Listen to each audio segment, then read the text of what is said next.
Hey guys, it's Gandidi here, and I've got something cool for you today. It's something new from Kimber. It is their newest version of the KDS9C. This one has the rail on it.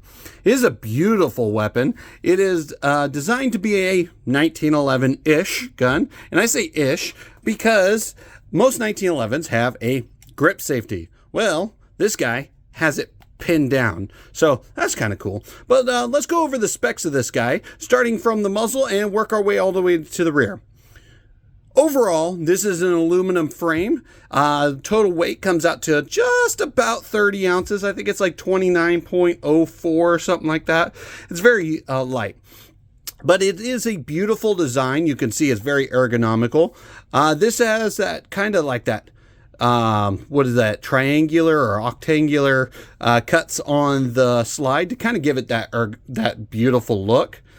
Starting from the muzzle end, we have a stainless steel bull barrel that is fluted for weight and, heat dissipation. It is very nice. It looks like it might have a fuller length guide rod. I'm going to say fuller because it doesn't quite go all the way to the end of the barrel, but it does look like it goes all the way to the end of the little bushing there, or adapter, I should say. It's not really a bushing, more of like an adapter for the slide. Then we go into the rail section. This has a 4-slot Picatinny rail section that's got a cut down the center. They call it their anchor points. I'm not sure exactly what makes it so special compared to a standard Picatinny rail. Besides, it's got this little groove back here. That might be the thing that they're talking about. Then we go up to these slide serrations on the top, and these are very aggressive slide serrations that make it very easy to do those press checks, and those forward cocking movements, I guess. And then, of course, you got your cuts across the top to reduce glare. Then we go into the hood of the barrel, and you can see it is also fluted.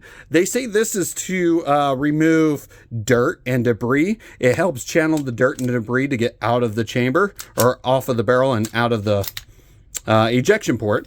And does it work? I don't know. We'll have to shoot it and see. But working our way across, then we get down into the trigger guard. Trigger guard is a rounded off trigger guard with a very rounded trigger face. And just like a normal 1911, it is clear. Just like a normal 1911, it has a very crisp and very light, clean trigger pull. Just like a normal 1911. Now that reset is right there. I mean, and then there's a little bit of take up to get back to the wall, and then it breaks again. Very nice setup there. Now, going off to the sights here, we have a it comes with tritium night sights with an optics plate on top. Now, this is optics cut for a modular optics system, and you do have to order the plates. The Kimber plates come with the night sights already on them, come with sights already on them, I should say, because you'll notice if you take that sight off, it removes that night sight. So you do have to have new sights to run them, and those just go on, and then that runs whatever optic you're running. Moving back, you have more aggressive slide serrations, and you'll notice that those slide serrations get thinner and thinner as you work your way back. I'm not sure if that's a design purpose or just something for fun, or if it's an engineering purpose. We'll have to see on that one. But it does give you plenty of grip to rack that slide. Now the hammer here is a skeletalized hammer. You have a large manual safety that is ambidextrous, and of course, no grip safety, but you do have a large beaver tail. Now, this grip safety looks like it's been pinned down. That's why it's not there, but it makes it to where you can grip it really nice and not have to worry about it.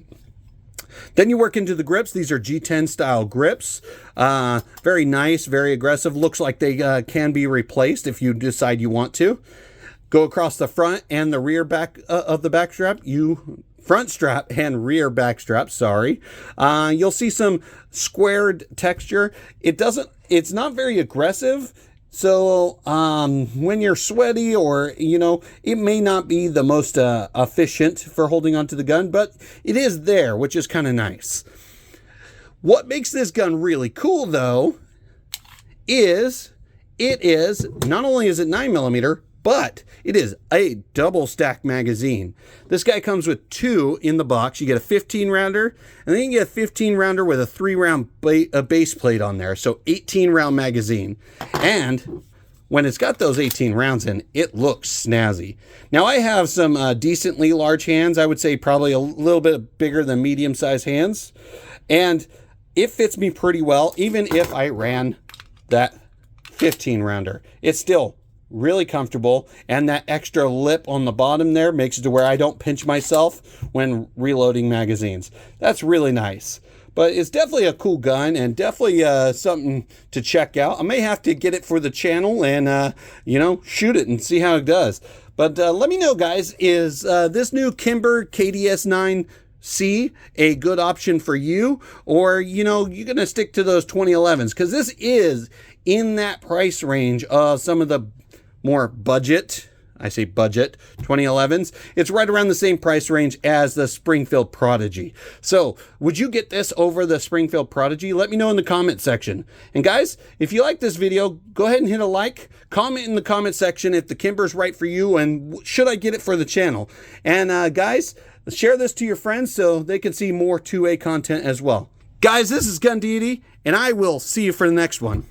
I got a God complex. Haters love to hate, but I never feel pressed. Got a lot on my plate, but I never get stressed. I'll take all the pressure like I'm acing this test. And like a damn Freemason, I'll run this nation. You call me a